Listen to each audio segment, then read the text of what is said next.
Lantas akankah gugatan hasil Pileg 2024 akan dikabulkan? Mahkamah, benarkah 17,3 juta suara hangus di pemilu 2024 kali ini? Kita akan membahasnya dengan Sekjen Partai Nasdem Hermawi Taslim. Pak Taslim, selamat pagi. Pagi. Kemudian dengan Direktur Eksekutif Foxpol Center Research and Consulting, Pangi Syarwi. Bang Pangi, apa kabar? Baik, pagi Bang Iqbal, Bang Sekjen. Pagi. Terima kasih Pak Taslim dan Bang Pangi, semoga semuanya selalu dalam keadaan sehat. Pak Taslim, kita sudah mendengar tadi ya, nanti akan segera mengajukan. Nah, alasan gugatan diajukan itu sendiri apa? Dan ada soal penggelembungan suara itu ditemukan di mana saja Pak Taslim? Ya, jadi kami sudah mengajukan permohonan 28 permohonan Partai Nasdem ke MK, 8 untuk kasus DPR RI, 20 untuk kasus DPRD provinsi dan kabupaten. Seperti tadi dijelaskan oleh salah seorang lawyer kami, alasannya bervariasi, tetapi secara umum kami nanti akan membuktikan bahwa permohonan-permohonan kami itu layak dan pantas untuk dikabulkan. Misalnya yang paling menonjol di dapil Papua Barat Daya, dapil Sorong 1, itu ada 2 orang calon. Saya ulangi, ada 2 orang calon di tingkat kabupaten menjadi caleg partai tertentu. Pada saat yang sama dia juga menjadi ketua KPPS di dapil yang sama. Nah, ini kita minta supaya yang bersangkutan didiskualifikasi minimal di TPS itu. Ini menunjukkan betapa pengetahuan penyelenggara sangat rendah, tidak standar sama sekali. 2 calon apa nih Pak Taslim di Sorong? KPPS itu kan di-SK-kan oleh KPUD. Daftar calon juga disahkan oleh KPUD untuk 1 kabupaten saja. Mereka nggak mengerti, ini tidak mungkin ini kesilapan, karena ini ada 2 peristiwa. Ini pasti unsur, kalau tidak kesengajaan dan ketidaktahuan, artinya pengetahuannya rendah sekali. Oke, ada 2. Kemudian penggelembungan suara kami temukan di beberapa provinsi dan kami akan tunjukkan buktinya. Intinya dari 8 RI itu kami optimis setidaknya 3 permohonan akan dikabulkan. Karena pertama selisih suaranya sedikit, yang kedua penggelembungan itu nyata. Jadi kalau diperbandingkan misalnya C1 dengan C1 hasil, itu udah jelas. Ada lagi yang ada tip X-nya, luar biasa pemilu kali ini. Berani sekali orang melakukan kecurangan yang transparan, terbuka dan mudah untuk ditebak. Ya, Pak Taslim, artinya bukti ini sudah disiapkan baik secara kualitatif maupun kuantitatif. Iya, jadi kalau di MK itu kan waktu kita menyerahkan permohonan, kita juga serahkan buktinya. Nah, dari saat permohonan kemarin tanggal 23, 3 hari ke depan, itu kita diperbolehkan menyetor lagi perbaikan-perbaikan. Nah, kemarin kami sudah menyetor perbaikan sampai malam. Saya tidak tahu hari ini apakah sudah selesai penyerahan perbaikannya, tetapi secara umum kami siap. Seluruh permohonan kami itu siap, karena kami sudah didukung oleh 63 lawyer. Jadi lawyer kami itu ada 75, 12 kami sumbangkan, kami perbantukan kepada Timnas Amin yang menggugat di Pilpres. Oke, 75 lawyer. Meskipun nanti akan dibatasi ya Pak Taslim ya, kemungkinan hanya akan boleh 15 nanti yang menghadiri sidang. Oh iya, jadi ini. kami nanti kan ini sidang kan panjang, nanti mereka haplusan, tapi di kuasa nama mereka sudah ada. Karena kalau nama mereka tidak ada, mereka nggak bisa masuk ruang sidang. Oke, Pak Taslim, artinya tadi dari yang Anda sebutkan ada suara yang hilang di situ, apakah sudah ada hitungannya?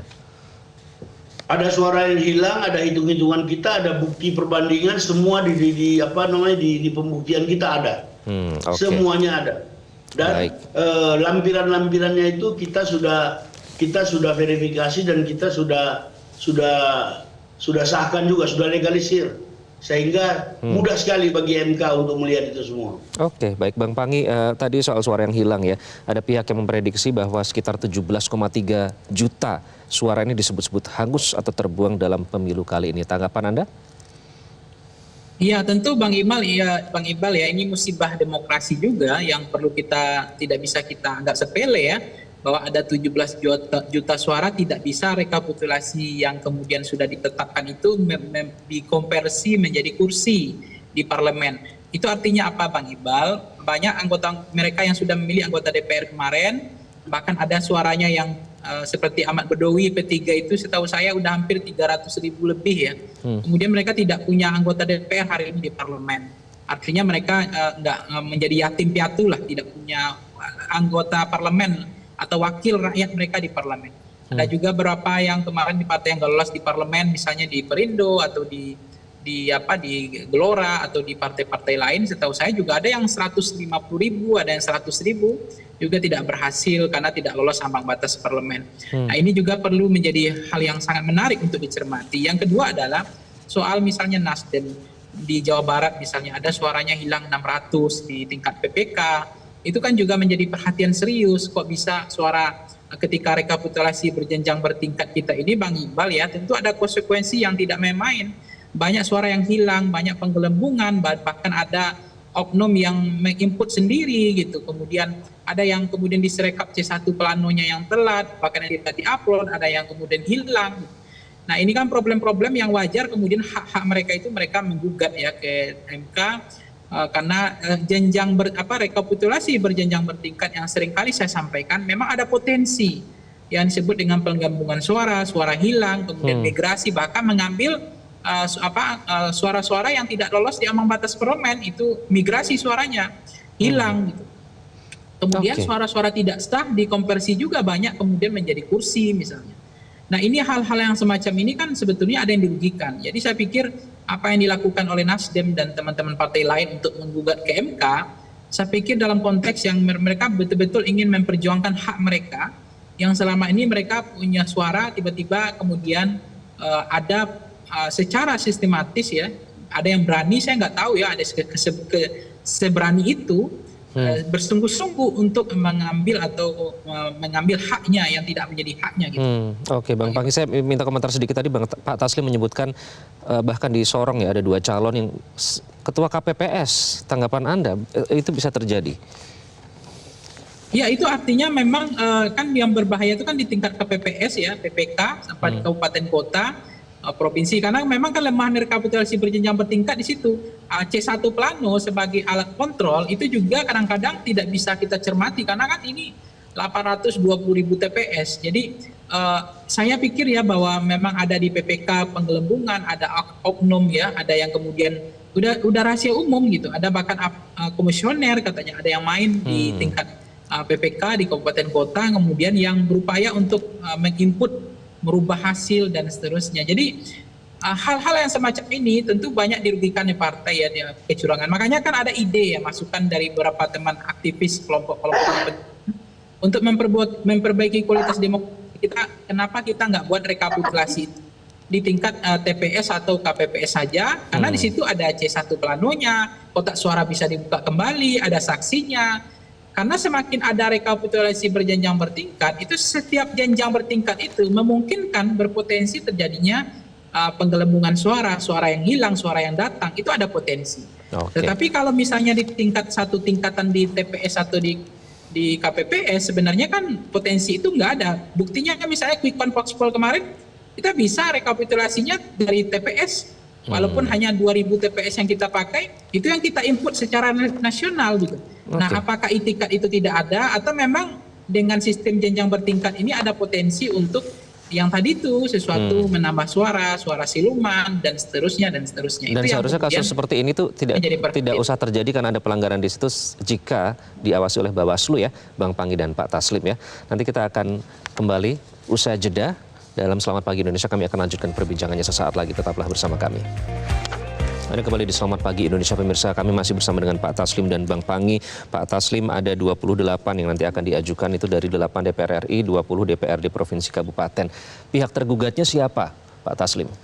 Jadi begini, kalau kita ke MK itu kita mengajukan namanya permohonan, tapi orang di luar mengatakan gugatan, kita mengajukan permohonan. Jadi kita statusnya pemohon. Termohonnya KPU. Apa yang kita gugat? Kita gugat itu adalah ketetapan KPU.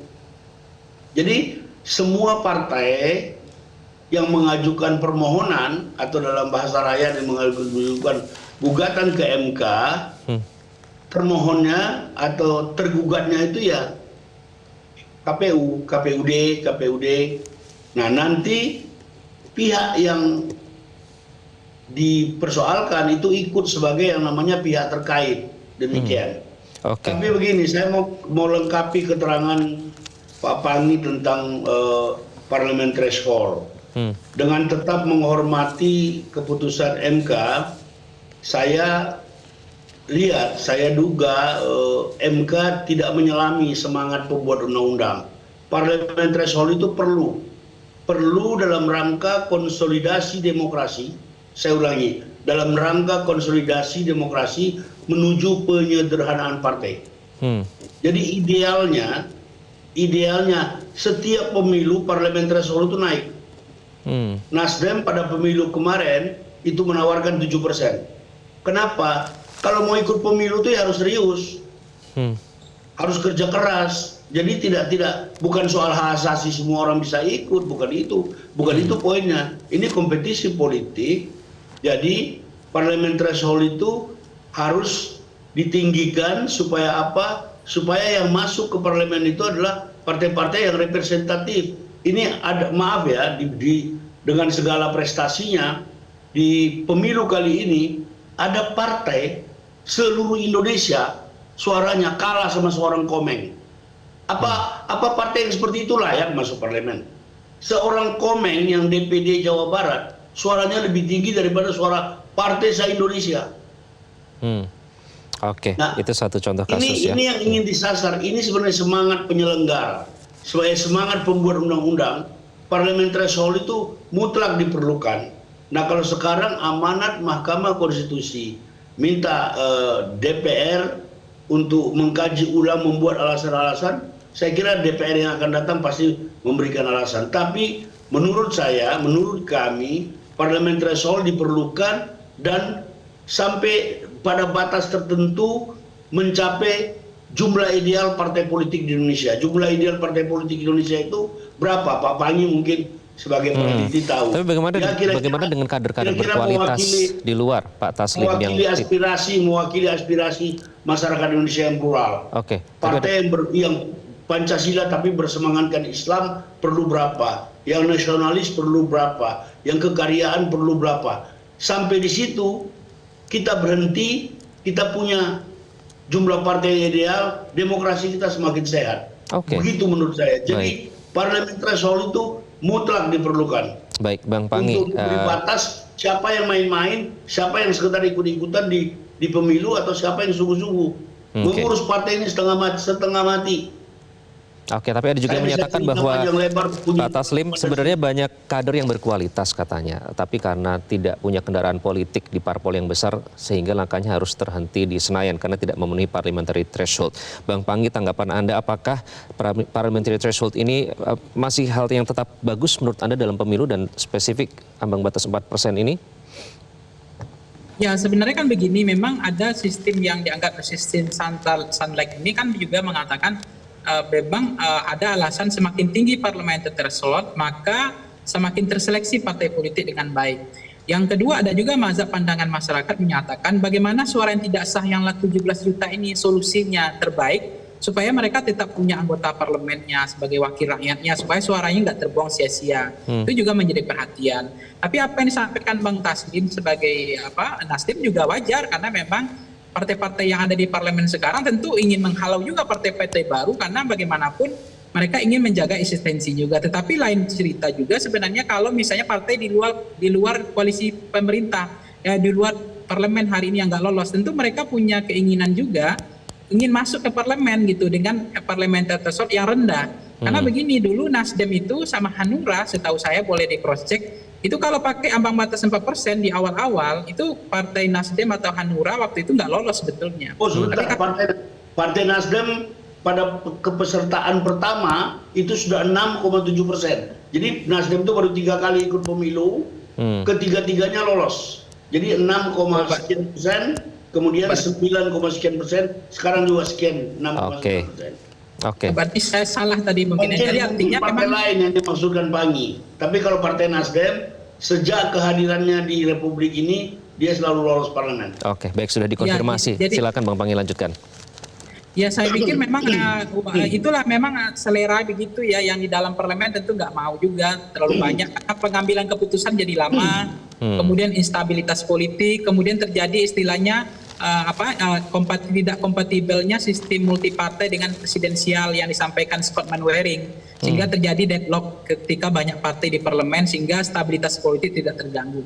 Tapi ada juga pandangan anggapan pengamat atau ahli lain mengatakan justru sebenarnya sistem kita presidensial dengan ala multipartai yang ekstrim itu masih bisa diakomodir dengan sistem pemilu yang hari ini artinya istilahnya oversight coalition itu adalah partai yang presidennya yang kalah itu dia bisa bergabung ke koalisi pemerintah dalam rangka untuk melakukan soliditas supaya koalisi parlemen di mayoritas parlemennya bisa kuat. Karena kalau nanti dia presiden menang tapi tidak kuat secara parlemen lebih 50% 51, maka banyak program agenda atau legasinya terganggu. Sehingga ada keinginan untuk merangkul calon presiden yang kalah partai-partai politik musuhnya untuk gabung ke pemerintah. Dalam konteks untuk stabilitas politik, itu dilakukan Pak Jokowi. Nah begitu juga hari ini Gerindra, memang ini arti kotel efek nggak jalan maksimal di pemilu sekarang.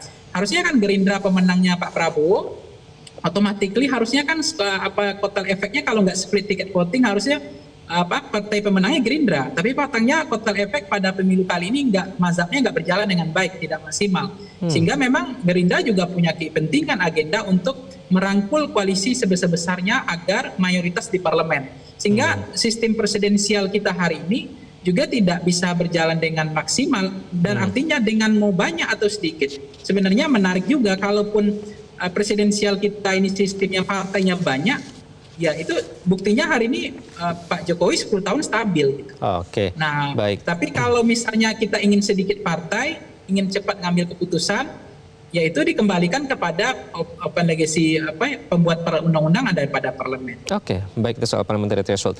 Pak Taslim, ini tadi Anda menyatakan bahwa memprediksi 3 permohonan ini dikabulkan. Apa saja yang Anda prediksi dikabulkan? Maksud saya dari 8 permohonan kami untuk RI, 3 dikabulkan berdasarkan bukti-bukti yang ada. Saya tentu nggak bisa mengatakan dapil mana, tapi kami optimis karena terjadi pergeseran suara dan kami punya bukti-bukti pembanding yang kami sudah serahkan ke MK. Jadi mudah-mudahan insya Allah puji Tuhan kursi kami RI akan bertambah setelah keputusan MK. Itu keyakinan kami. Itu persentase yang kemarin saya terima dari tim hukum. Mereka begitu meyakinkan dengan bukti-bukti yang ada. Kita optimis kursi Nasdem akan menembus 70-an. Kalau sekarang kan baru 69. Termasuk Anda yakin dengan komposisi hakim MK ya Pak Taslim ya? Komposisi hakim MK itu kan kalau untuk Pilpres 8, karena yang satu kena keputusan MK.